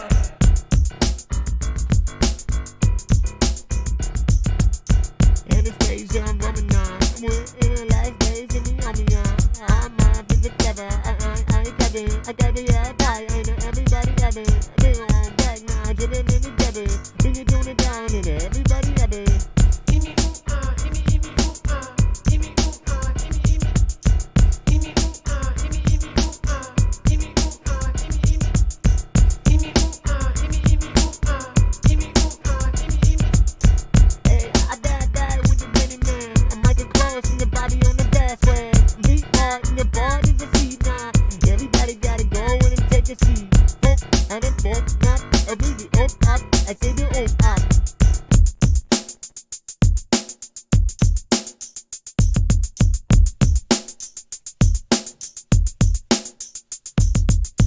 Hey, I bag with the sea hard thinking in the Terabile. Bobby Sue Fry and EMPs say, everybody say please, yeah. Baby drive down, on the vibe now, with the army and the dummy. On James in the 22, everybody loves you, living on the stuff you guys do. Hey, with the lady, yeah, everybody now, no, never fail. With the Sydney and the Tula band, and the Sunny and the all night, no man. W-I-I-I-S jam. Hey, with the Michael Johnson, everybody know you on the button, your button. Oh, and now I hope it don't push a button and a party now, and everybody got it. With the aloha and the mahalo, and everybody know Joe. Go to side and executive.